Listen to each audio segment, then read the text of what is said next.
Buying a waterfront home in South Florida sounds like a dream, but that's until you discover the costly details that most buyers don't even ask about. Seawall age is one of the biggest traps in waterfront homes. A seawall that looks solid from the outside can be decades old underneath, with cracking, bowing, or outdated construction standards that could cost six figures to replace. Many older neighborhoods have original seawalls from the 60s to the 80s, and even well-maintained ones may no longer meet today's engineering or height requirements. Before falling in love with a view, it's worth knowing whether the seawall has been reinforced, capped, or rebuilt. And by the way, if you have any questions about navigating the real estate market here in South Florida, all of my contact details are below. Dock length limits are another thing that catches luxury buyers off guard. Fort Lauderdale has strict rules about how far a dock can extend into the waterway, and these vary by canal, street, and zoning. Even if you have the space on your property, local ordinances might restrict the dock length or prevent certain types of boat lifts. Buyers planning for larger vessels often learn too late that the lot doesn't support the dock they want. Asking these questions ahead of time keeps your options open and protects your investment. Bridge clearance is a make or break for boaters who want unrestricted boat access. Some canals are deep and open, but others require passing under low bridges that can limit vessel height. In neighborhoods east of Federal Highway, you'll find several fixed bridges that determine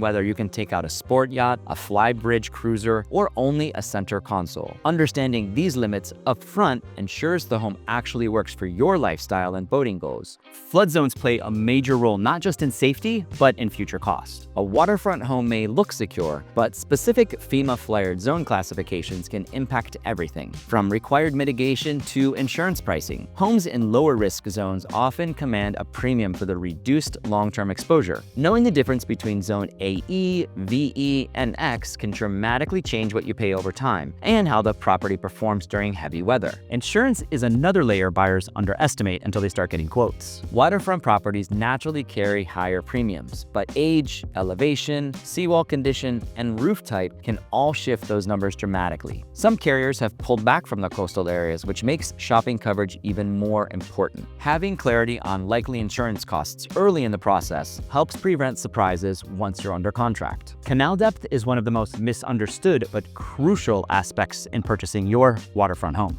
Not all canals are created equal. Some support deep draft yachts, while others are better suited for smaller boats. Even within the same neighborhoods, depth can vary depending on the dredging schedules and natural shifting. Buyers with larger boats or future plans for one should always confirm the true depth at mean low tide, not just what's listed on the paper. Buying a waterfront home in Fort Lauderdale is incredible, but only when you understand the details that truly matter. Seawall age, dock regulations, bridge clearance, flood zones, insurance, and canal depth all play roles in both lifestyle and long-term cost. When you know these factors up front, you avoid expensive surprises and make a smarter investment. This is exactly what separates an informed waterfront buyer from someone who's taking unnecessary risks. And that wraps up this video. If you need any help navigating your waterfront purchase in Fort Lauderdale, all of my contact information is below.